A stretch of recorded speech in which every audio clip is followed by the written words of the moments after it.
Hello, welcome back to Truth Matters Unplugged. In this video, we're going to look at the Mexican Medevac Learjet that crashed in Philadelphia on the 31st of January 2025.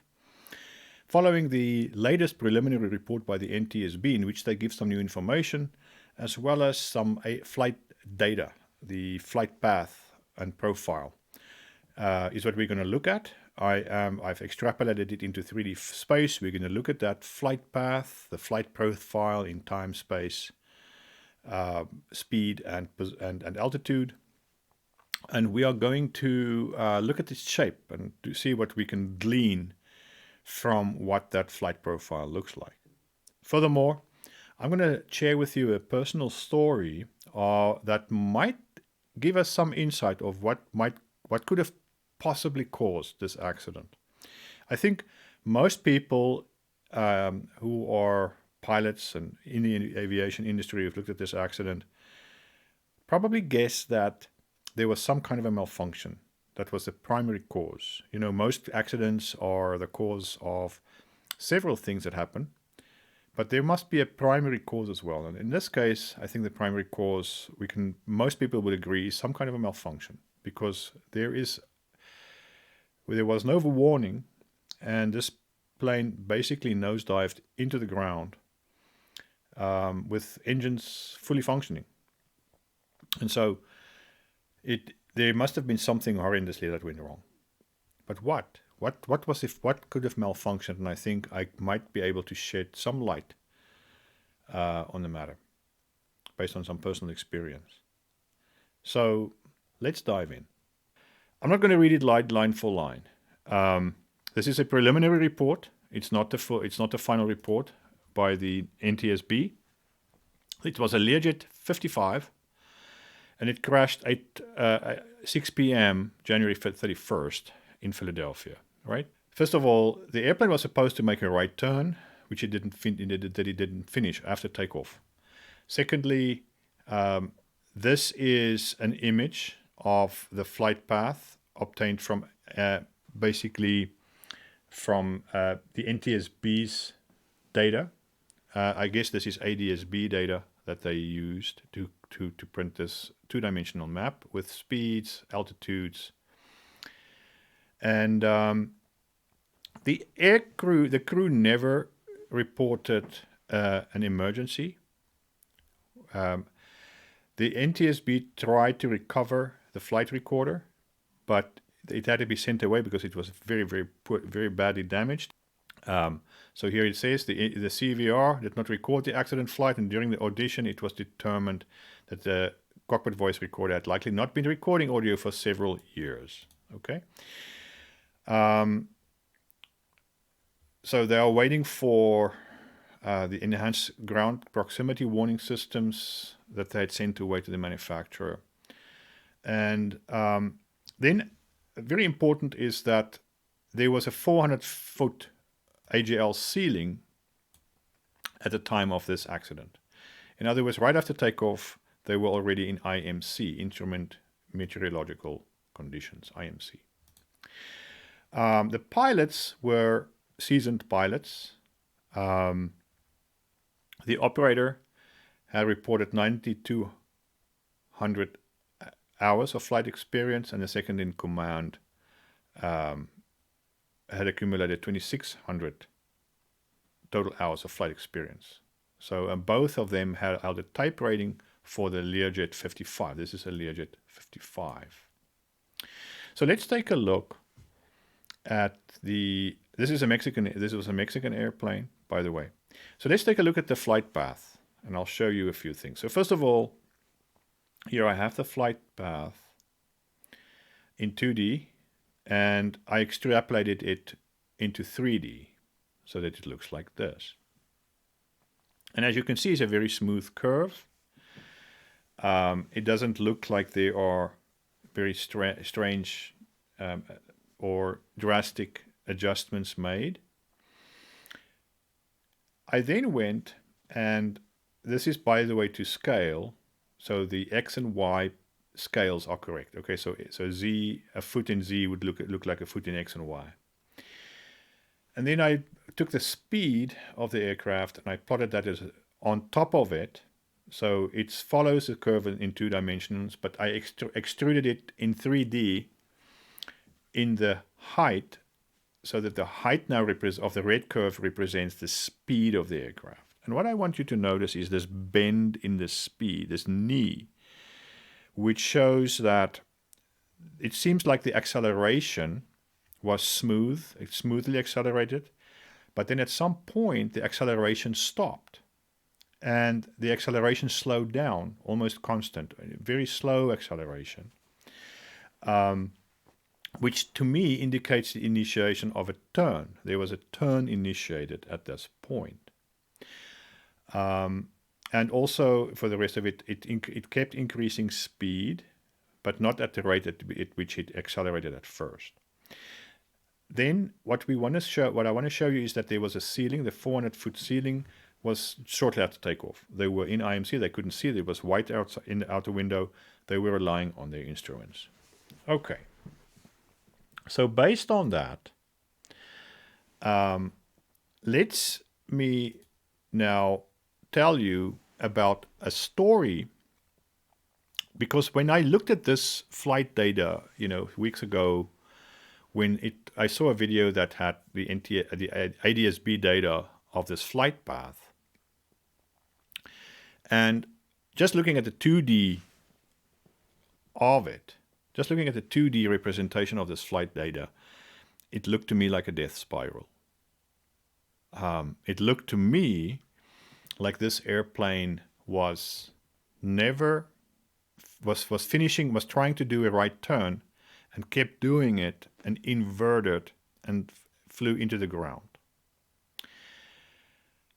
And it reminded me of something that happened when I was a student pilot and I was trying to learn to fly. And this happened probably on my 10th or 12th flight, somewhere around there, in 2001, in a Cessna 172. And I was still, very green flying. And I had an instructor who was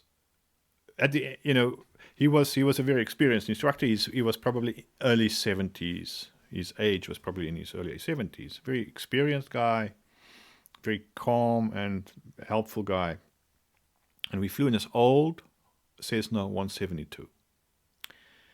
And one day, I scheduled an instructor flight with him, and we took off, and it was in the afternoon in the summer. It was in July.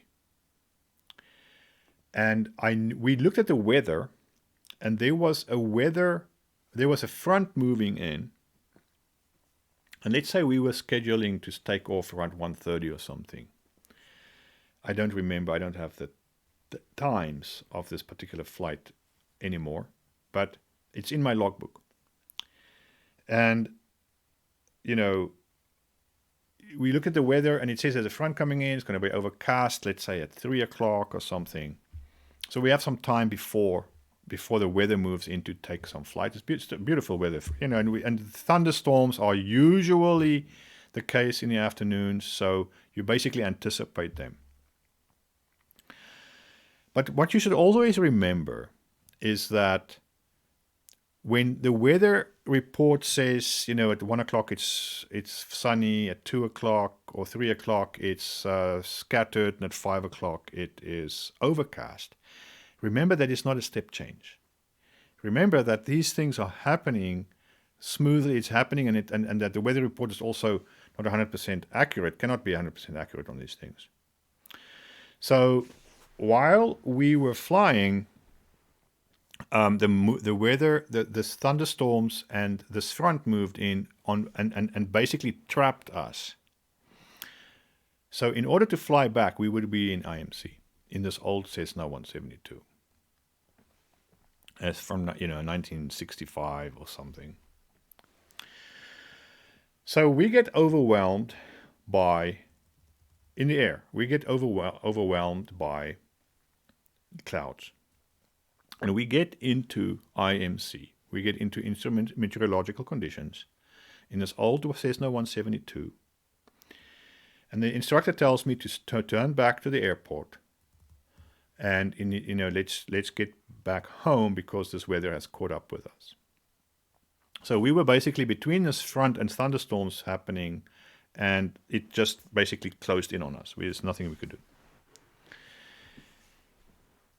And I'm flying the airplane and I'm turning it back to the airport, and he tells me to stop turning.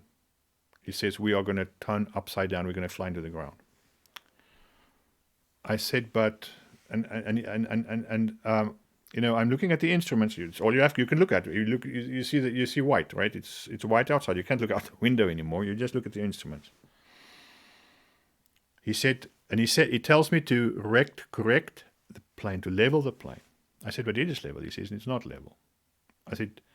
He said, you cannot trust these instruments. I said, but aren't we supposed to, isn't the pilot supposed to trust his instruments, especially when you can't see outside? He says, yes, but you cannot trust these instruments anymore. And it was thanks to the experience of this instructor that I'm alive today. I said to him, you take the plane, you have control. And he said, I have control. And he took the plane, and we flew out of the clouds, and the plane was, at an angle. It was like at a steep angle. And we'd lost a lot of altitude. Fortunately for us, we were practicing at, 5,500, 6,000 feet or something in our practice area. What had happened was the vacuum pump had failed. Now, when the vacuum pump fails inside of an old Piper aircraft or an old Cessna, there are some instruments that stop working. One of the instruments is the attitude indicator that shows you if the plane is level. The other instrument that fails is the directional gyro, which shows you which direction you're flying. And you still have the compass, the magnetic compass in front of you, but you cannot rely on it because it is spinning when you're turning and whatnot. So it's not a very reliable thing as when you're doing maneuvers. The plane has to get into straight and level flight for this compass to stabilize, and then you can trust it again. You can set your DG to it. But it was thanks to the experience of this pilot who recognized that these instruments were not functioning correctly anymore. The vacuum pump failed. Those two instruments failed, and he had to basically fly the airplane based on the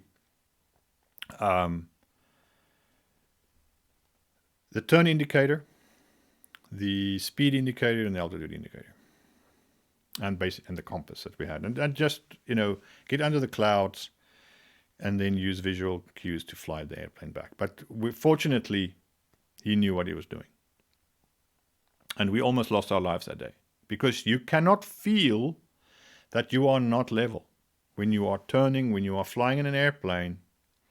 You cannot feel it. You can be upside down, and you will not feel that you are actually heading for the ground. You think everything is fine. Now, I looked at the Learjet 55, just if you can believe it, in Wikipedia, this airplane is from the 1979 to 1981 era, which typically would have had originally steam gauges in it, like that vacuum pump, that attitude indicator that functions using a vacuum pump, and that function. And it's not. Who knows what? I don't know what instrument panel, if it had any updates. This Learjet 55 from Mexico, whether they had updated it, if it was still flying on these old instruments or not. I mean, I have nothing against the old steam gauges. I actually like them very much. But to me, it is very, very likely that what actually happened to this jet is that they got into IMC, and basically they did not realize that their DG and their attitude indicator had failed because the vacuum pump. This is one scenario. I'm not saying this is exactly what happened. I'm saying this is a possibility based on my own experience. And they initiated the right turn. The attitude indicator was not functioning, and they continued that turn and basically flew upside down into the ground. And this would explain how this plane accelerated to the ground, and the turn slowly went to a left turn. So it was a smooth curve, as you can see on this flight path. And that seems to me like a very likely scenario for this crash. I believe the fact that they did not report an emergency, there was no communication with air traffic control that there was something wrong in the airplane.